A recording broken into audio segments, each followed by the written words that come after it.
The jungle was silent, too silent. The thick green canopy pressed down like a suffocating roof. Vines twisted across the trail, and the air was so heavy it clung to the skin like wet cloth. A line of Japanese soldiers moved slowly along a muddy path, their trucks loaded with crates of rice, ammunition, and fuel drums.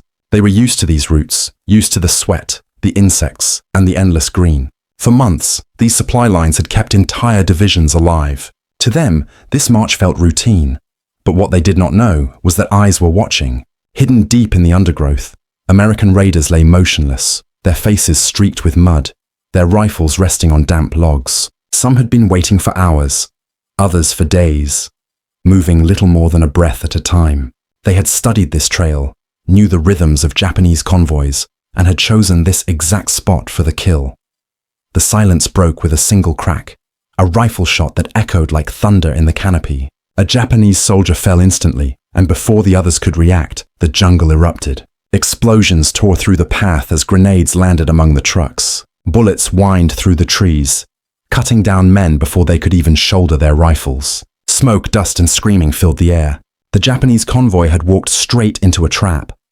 Panic spread as soldiers scrambled for cover, but there was nowhere to run. The Americans fired from all sides, invisible behind thick leaves and shadows. A machine gun spat fire from the slope above, tearing into the trucks and igniting a fuel drum. Flames shot skyward, black smoke rolling upward through the green canopy. Horses shrieked, trucks crashed into each other, and men stumbled blindly into the mud, cut down by unseen enemies. It lasted only minutes, and then, just as quickly as it began, the jungle swallowed its hunters again. The Americans melted away, leaving behind burning trucks, shattered crates, and silence broken only by the moans of the wounded. For the Japanese survivors, it was more than a defeat. It was a shock. Their supply line, the lifeblood of their army, had been slashed open by enemies they could not even see. But to understand why this moment mattered so much, we must step back. This was not just a skirmish in the wilderness. It was a strike at the very heart of Japan's war machine. When Japan swept across the Pacific and Southeast Asia in the early years of the war, their empire grew fast, too fast. They conquered islands, ports, and vast territories filled with resources. But an empire is not fed by victories alone. It is fed by supplies. Every bullet fired on the front, every shell launched from a cannon, every meal eaten by a soldier, it all had to come from somewhere. And that somewhere was usually hundreds of miles away. Oil, rice, medical supplies, spare parts. Japan needed them all. Ships carried them across dangerous seas. But once they reached the shores of Borneo, the Philippines, or New Guinea, the rest of the journey ran through the jungle. Long, narrow trails became highways of survival. Japanese soldiers believed these trails were safe, guarded by terrain so harsh, no enemy would dare to attack. They were wrong. The Allied command knew that Japan's strength was built not just on soldiers and guns, but on the fragile lifelines that fed them. A Japanese division might look unstoppable when it charged across a battlefield, but without food, without ammunition, without fuel, it was nothing but men stranded in the wilderness. So the question was simple. How do you beat an army that seems too large, too disciplined, too dug in? You starve it, you bleed it, not with massive battles, but with small, relentless cuts. And so, in the dense, steaming jungles of Southeast Asia, a new kind of warfare was born. Not the clash of thousands on open fields, not the thunder of great fleets at sea, but silent, hidden strikes aimed at the beating heart of Japan's lifelines. Strikes carried out by men the Japanese would come to know as shadows, phantoms, and raiders of the green hell. The Japanese believed the jungle itself was their greatest defense. Its rivers, swamps, and choking heat had already claimed thousands of lives from disease and exhaustion. To them, no army could move quickly through such terrain, let alone fight effectively in it. But the Americans had been learning. Slowly, painfully, they were reshaping the very idea of what a soldier could be in this hostile land. These men were not typical infantry. They were raiders, trained and hardened for missions most soldiers would never attempt. Small in number, stripped of heavy equipment, they carried only what they could pack on their backs.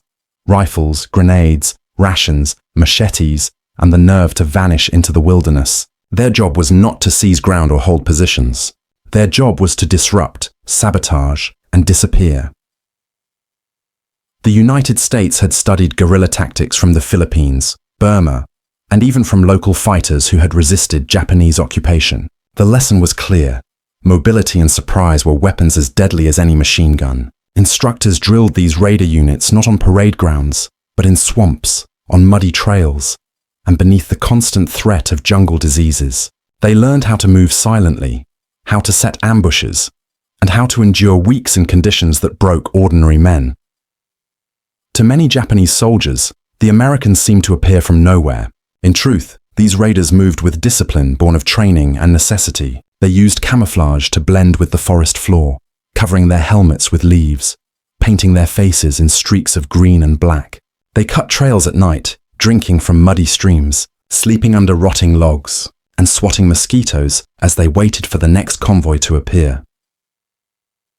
The weapons they carried were chosen not for show, but for effect. The Thompson submachine gun, with its steady chatter, was perfect for sudden bursts at close range.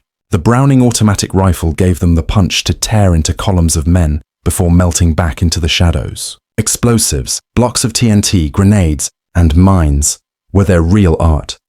A well-placed charge on a bridge, a mine buried in mud, or grenades hurled at fuel trucks could cripple a supply column without a single direct firefight.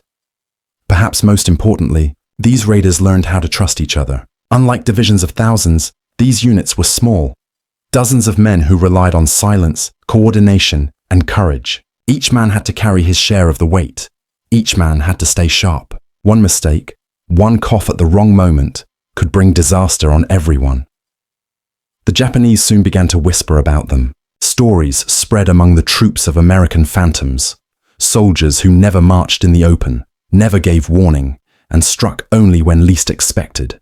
Convoys began to move with greater caution, nerves on edge, every rustling leaf in the jungle raising fear of an ambush. But the creation of these jungle raiders was not only a matter of tactics, it was born of desperation. The Allies were fighting in a theater where resources were thin, where full-scale offensives were often impossible. Instead of waiting for massive battles, commanders realized that small teams striking at the right places could inflict damage far beyond their numbers. Every destroyed truck meant fewer bullets at the front. Every burned sack of rice meant a hungry soldier in the jungle trenches. Training these men was grueling.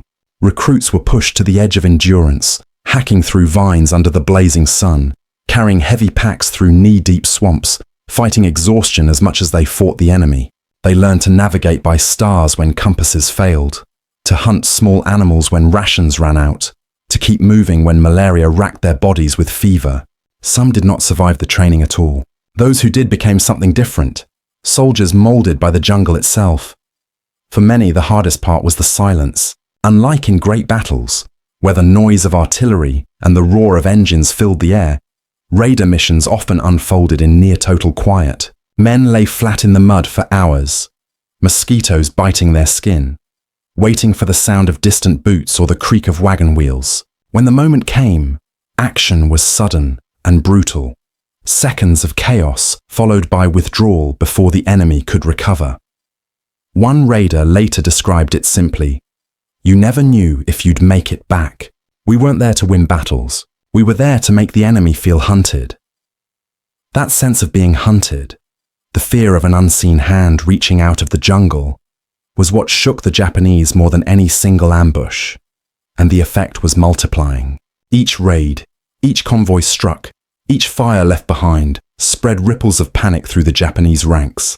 Commanders found themselves sending more men to guard supplies, stretching their forces thin. Soldiers marched with their fingers tense on triggers, nerves worn down by the thought that an invisible enemy might already be watching them. These were not ordinary soldiers. They were America's answer to the problem of jungle warfare, a new kind of fighter built for an unforgiving war. And soon, their shadows would grow darker, their strikes more daring. The Japanese, once so confident in their jungle strongholds, would learn that no path, no convoy, no supply line was truly safe. The first true tests of these raider units came when the jungle itself seemed determined to crush them. Heavy rains turned trails into rivers of mud. Vines clawed at their uniforms, roots twisted beneath their boots, and swarms of insects fed on them without mercy. Yet the raiders pressed forward, silent and patient, knowing that somewhere ahead, a Japanese convoy was moving with precious supplies.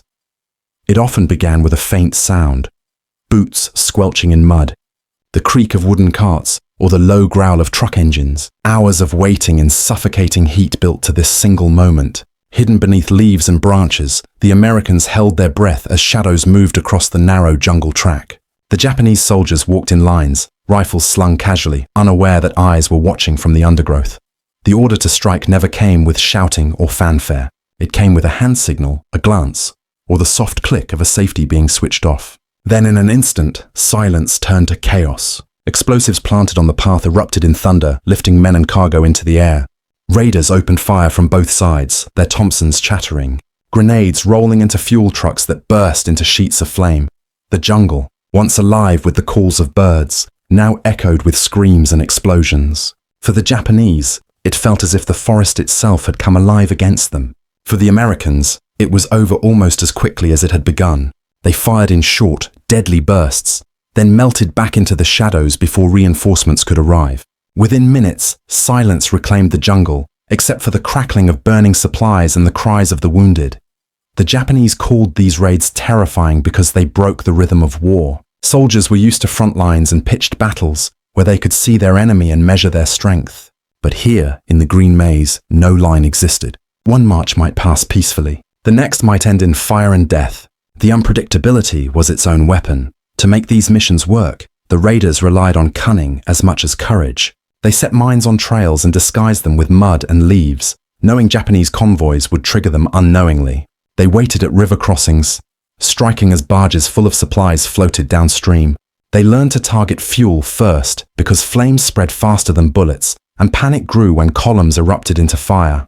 Sometimes the most effective strike involved no bullets at all. Cutting down a tree across a path at night could delay a convoy for hours, leaving it vulnerable to attack. Destroying a single bridge could force supplies to take longer routes, straining Japanese logistics. Every action, no matter how small, chipped away at the empire's lifeline. These tactics demanded nerves of steel. Raiders often had to lie in ambush positions for an entire day without moving, their bodies stiff, skin crawling with leeches, waiting for the right moment. A single cough or the snap of a twig could give them away and bring down overwhelming numbers of Japanese troops. The men lived on edge, balancing fear with focus, knowing that their survival depended on discipline.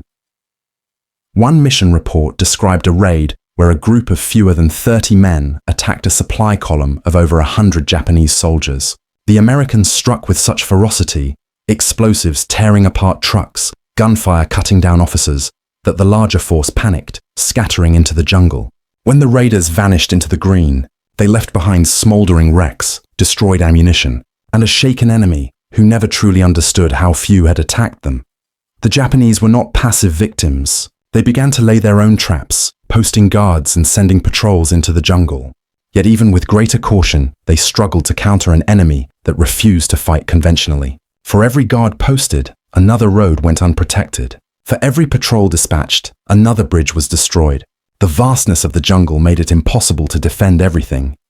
The psychological toll was immense. Japanese soldiers began to march with eyes darting nervously into the trees, fingers tight on triggers, every rustle or bird call sounding like a warning. Convoys slowed, losing precious time. Supply officers grew desperate as deliveries dwindled. Even when no attack came, the fear of an unseen ambush weighed on every step. For the raiders, the success of these missions was not measured in territory gained, but in disruption. Each destroyed truck meant fewer bullets at the front. Each lost sack of rice meant another Japanese soldier went hungry. Each shattered bridge forced entire divisions to wait, to weaken, to falter. The jungle was no longer just an obstacle. It had become a weapon, wielded by men who had mastered its shadows. But there was a cost. Raiders lived with exhaustion, constant hunger, and the knowledge that capture meant torture or execution. Many grew thin from weeks of survival on reduced rations. Malaria, dysentery, and jungle rot attacked their bodies as relentlessly as the enemy. Yet despite these hardships, morale stayed strong, because the men knew their strikes were working. They saw the enemy's frustration, felt the effect in the slowing pace of Japanese advances, and heard reports of hungry soldiers at the front. Every successful raid carried with it a message. No supply line was safe. No convoy could move without risk. The Japanese, once confident in their jungle empire, were forced to reckon with an enemy that seemed to come and go like smoke. And as the raids multiplied, the shock turned to something deeper. Fear. It was no longer just about supplies being cut. It was about the realization that their control over the jungle was an illusion. The Americans had learned to fight in this green hell, and now they were turning the very heart of the jungle against the empire that thought it owned it. The shock was not immediate. At first, Japanese commanders dismissed the raids as the work of a few reckless Americans, a nuisance that would soon be crushed. But as weeks turned to months, the scale of the disruption became undeniable. Convoys that once moved with discipline and certainty now arrived late or not at all. Entire units at the front went hungry, their ammunition supplies running dangerously low. The empire that had prided itself on swift and disciplined movement suddenly felt itself strangled by invisible hands. The soldiers bore the brunt of this new reality. Marches that should have taken hours stretched into days, as convoys stopped at every bend to check for traps. Men carried axes to hack apart fallen trees blocking the road, never knowing if those trees had been deliberately placed or if explosives waited beneath their roots. Every shadow seemed dangerous, every silence suspicious, and though Japanese discipline demanded order, the fear was impossible to hide. Accounts from survivors painted a picture of men unraveling under the strain. Soldiers spoke of hearing whispers in the jungle at night, strange voices that seemed to drift just out of sight. Some claimed they saw movements in the trees, shadows that melted away when they fired their rifles. Even when no raiders were present, the fear of their presence was enough to break sleep, leaving men exhausted and on edge. The psychological warfare was as devastating as the physical attacks. A single destroyed bridge forced days of delay, but the memory of an ambush haunted soldiers for weeks. Veterans of the Burma campaign recalled how their comrades began to flinch at sudden noises, fingers tightening on triggers until accidental gunfire wounded their own. Paranoia spread like disease.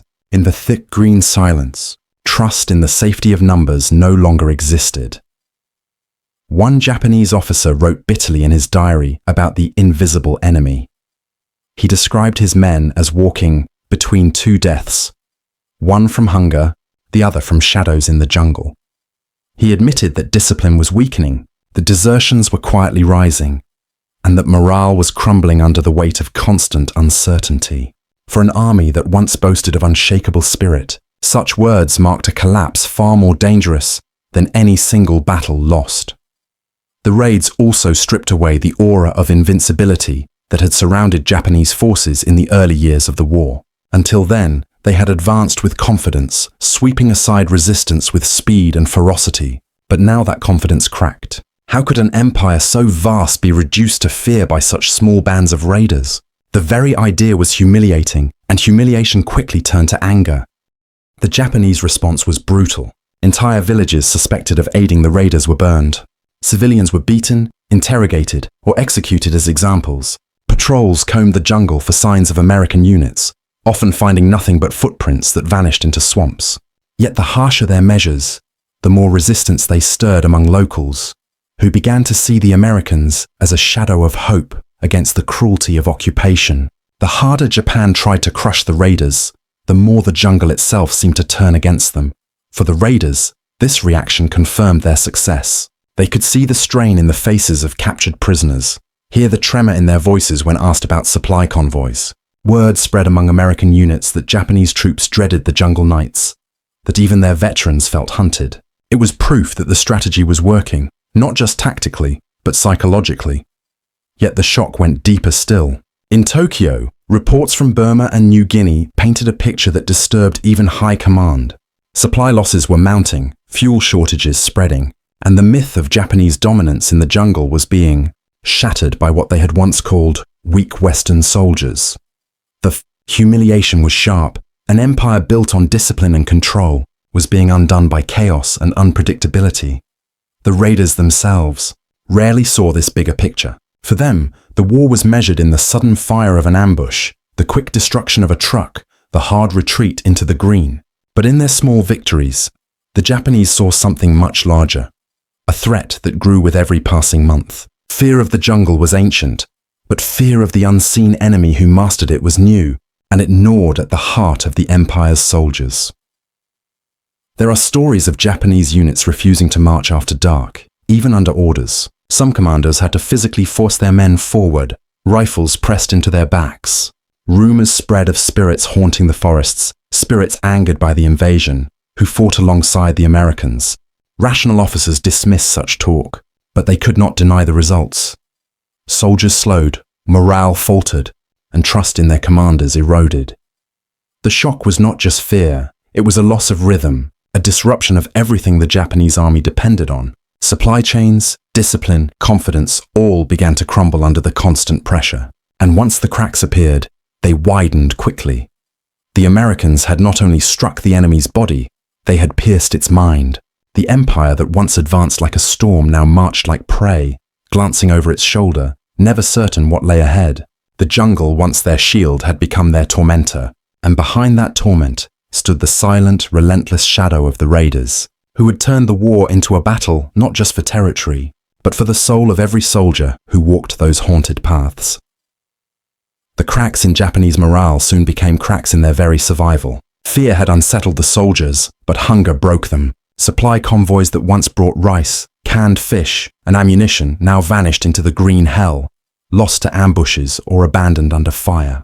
At first, the shortages were dismissed as temporary setbacks. Officers promised their men that fresh shipments would arrive, but days stretched into weeks, and the rations never came.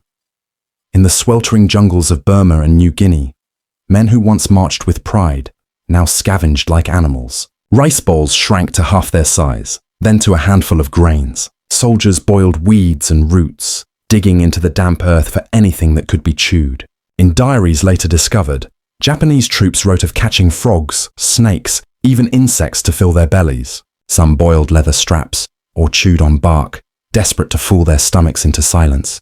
It was not just food. Ammunition grew scarce. Units that once carried thousands of rounds were forced to ration bullets like gold. Machine guns sat silent in their nests, their barrels cold because commanders feared wasting precious rounds on unseen shadows. Grenades were saved for last resorts. Artillery crews abandoned guns entirely when no shells arrived.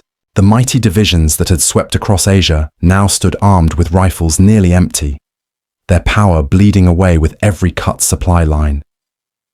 The jungle itself seemed to conspire with the raiders. Disease spread quickly through hungry bodies. Malaria, dysentery, and tropical fevers turned strong men into hollow shells. Without proper medicine, wounds festered and killed. A single infected cut could take a soldier within weeks. As food ran out, their resistance to illness collapsed further. Starvation and sickness became the most relentless enemies, more deadly than American bullets. For the men at the front, the reality was brutal. Patrols staggered through the jungle on empty stomachs, their once proud uniforms hanging loose over skeletal frames. Survivors remembered their comrades collapsing mid-march, unable to rise again, left behind because others were too weak to carry them. The Empire's warriors, once symbols of strength, became gaunt figures stumbling through the undergrowth, hunted by raiders they could barely fight. The psychological blow deepened. Hunger gnawed at discipline. Men grew irritable, quick to anger, their tempers flaring even at officers. Desertions increased, though few deserters survived in the endless green. Commanders, themselves starving, could do little to inspire loyalty. And always, behind the hunger, lurked the fear, the knowledge that even if they found food, it might be taken in an instant by a sudden ambush. Captured Japanese soldiers told American interrogators stories of despair. Some confessed that they prayed not for victory, but simply for a single meal. Others admitted that the jungle felt cursed, that their ancestors had abandoned them, leaving them to die nameless in foreign soil. One soldier whispered through cracked lips that he no longer feared death in battle. He feared dying slowly, with nothing in his stomach and nothing in his hands. The American raiders, meanwhile, pressed harder. They understood now that every truck destroyed, every bridge blown, was more than a tactical victory. It was a slow noose tightening around the enemy. They saw the effects in the faces of captured prisoners. Hollow eyes, trembling hands, uniforms stained with dirt and sweat. For the raiders, this was proof of success, but it was also a grim reminder of the price of war. They were not just fighting soldiers, they were starving men. By late 1943, entire Japanese divisions were shadows of themselves. Reports from Burma told of regiments reduced to half their strength without a single major battle fought. In New Guinea, men were found dead along the trails, clutching empty ration tins or the bones of animals gnawed clean. Commanders begged for reinforcements and supplies, but the Empire's ships were hunted at sea, its convoys shredded on land. The Empire that had stretched so far, so fast, was now collapsing from within. The brilliance of the raider strategy lay not in overwhelming firepower, but in persistence. Day by day, cut by cut, they drained the enemy's lifeblood. Hunger and disease finished what bullets and grenades began. In the silence of the jungle, Japan's soldiers were being defeated without the spectacle of great battles, undone instead by the steady erosion of their will and their strength. And as the enemy withered, the Americans gained confidence. The raiders had proven that small units, striking from the shadows, could achieve what vast armies could not. They had turned the jungle from an obstacle into a weapon, wielding starvation and fear as surely as they wielded rifles. For the first time, it seemed possible that the tide in the jungle war could truly turn. Yet for the Japanese, the tragedy was only deepening. Starvation is slow, cruel and unforgiving. It does not strike in a single moment of shock but drains hope day after day. And in the jungles of Southeast Asia, entire divisions learned this truth as they wasted away, cut off, abandoned, and broken by an enemy they could never see until it was too late. The beast had been wounded, not by a frontal assault, but by 1,000 cuts in the green shadows. The Empire's strength was bleeding out, and with it, the myth of Japanese invincibility. The raiders had shown that supply lines were not just roads through the jungle, they were the veins of an empire, and now, those veins had been severed. The Japanese were starving, their supply lines bleeding out into the jungle. But the men responsible for that silent destruction were themselves living on the knife's edge. The American jungle raiders were not giants striding through battle with endless resources. They were small bands of volunteers, lean, tired, and as vulnerable to the green hell as the enemy they stalked. Their victories came at a cost measured in sweat, blood, and willpower. Each mission began with a quiet departure, often under the cover of night. These men carried little more than rifles, grenades, knives, and a few days' worth of rations strapped to their backs. They knew those rations would rarely last the mission, and many times they would be forced to forage in the same jungle that starved the Japanese. But unlike their enemy, the raiders treated the jungle as an ally. They learned which fruits were safe to eat, how to catch fish with improvised nets, and where fresh water flowed. The jungle was harsh, but it offered survival to those willing to respect its rules. Marching through the green labyrinth tested even the strongest. Mud clung to their boots, vines snagged at their gear, and the constant buzz of insects never stopped. Leeches attached to their legs unnoticed until blood stained their socks. At night, the men huddled together on damp ground, listening to the shrieks of unseen animals echoing through the canopy. Every snap of a twig might be an enemy patrol. Every rustle could be death waiting in the shadows. Yet within this crucible, courage revealed itself. Raiders knew they had to become ghosts, silent, invisible, and merciless. They could not afford mistakes, because mistakes meant discovery, and discovery meant death. In whispered tones, they reminded each other that they were not just soldiers. They were the lifeline of an entire campaign. By cutting the Japanese veins, they were giving their own comrades on distant battlefields a chance to fight and win. That knowledge gave them strength when exhaustion threatened to break them. One account tells of a small team that lay motionless in a swamp for nearly 12 hours, their bodies half submerged in foul water, waiting for a Japanese convoy. Mosquitoes bit at their faces. Snakes slid past in the reeds, and hunger gnawed at their stomachs. But not one man moved, not one man whispered. When the convoy finally rattled into view, the silence shattered in a storm of grenades and gunfire.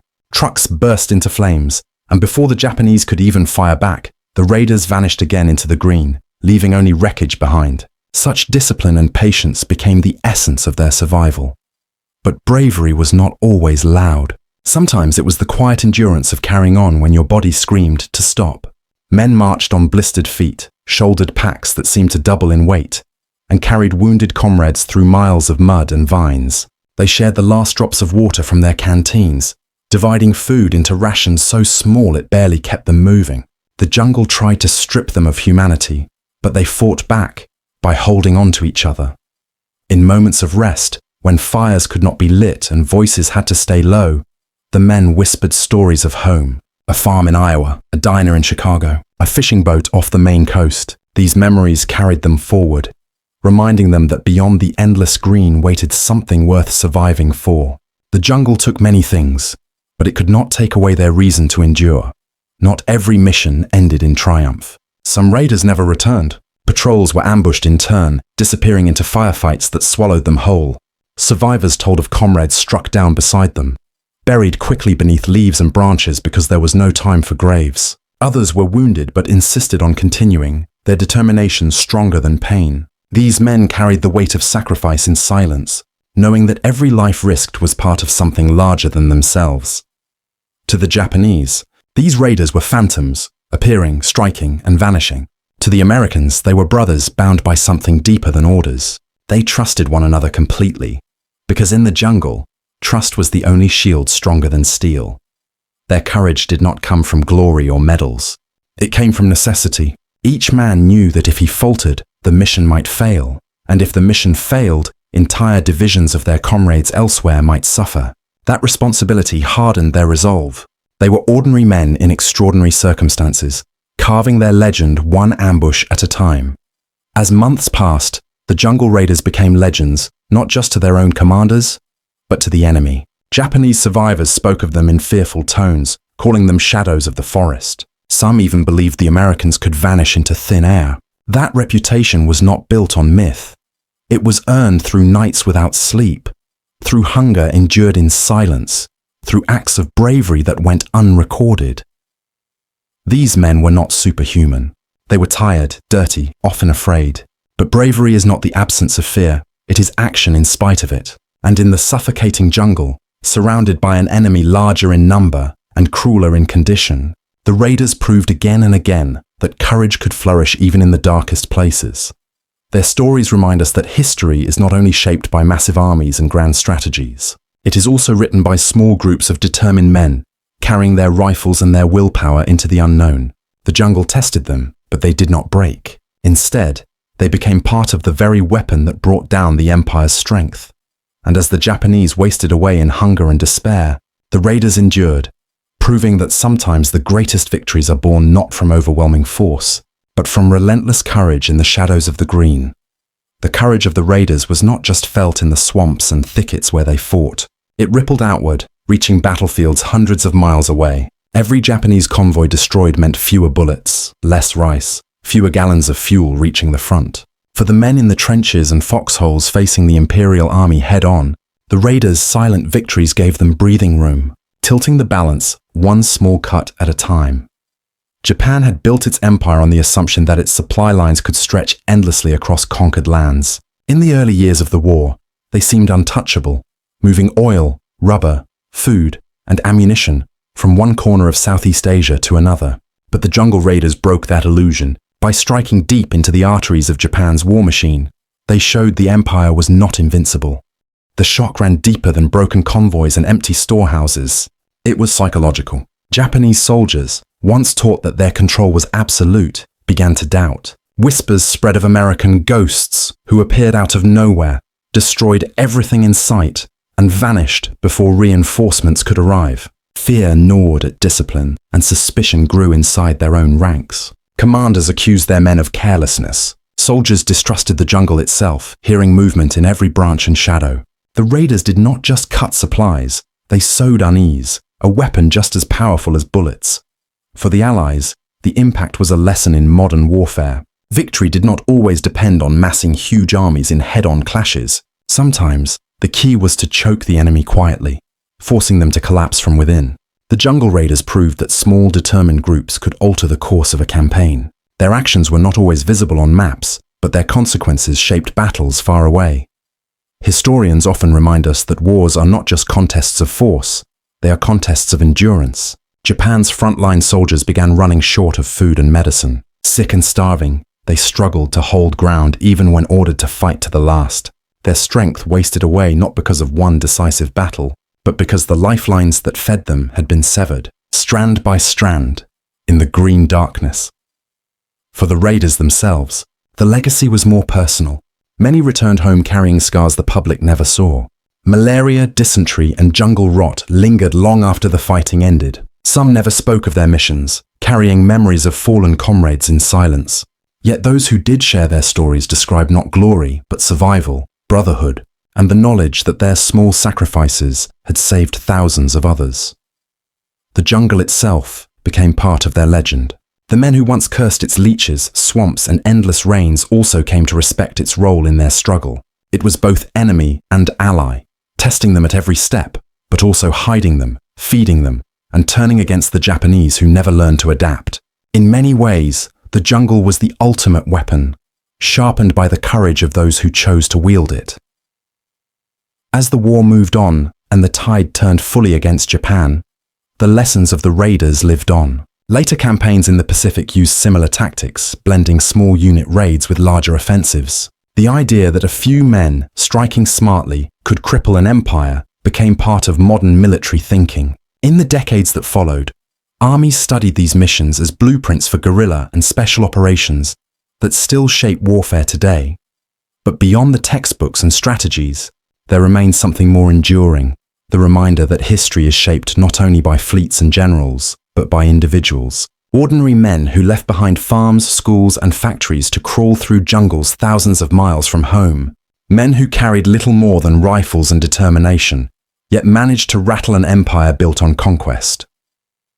The Japanese never fully recovered from the constant bleeding of their supply lines. By the time their empire began to crumble in open battles, the foundation had already been eaten away. Hunger, weakness, and fear had spread through their ranks, softening the steel of their once proud forces. And though few outside the jungles ever saw it happen, the raiders' shadow war was one of the hidden hands that tipped the scales.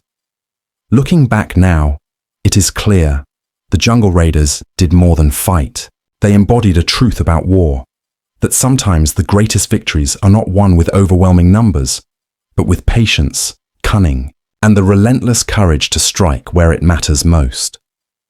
Their story is not one of massive armies clashing across open fields. It is the story of men who crawled through mud, waited in silence, and fought in places where the enemy thought no danger could reach. It is the story of shadows in the green, of supply lines severed, of an empire brought low by enemies it could not see. And so, when we remember the great turning points of the Pacific War, we should also remember the quiet victories of those who fought in the jungle, because without them, the larger victories might never have come. With that said, thanks for watching, and until next time.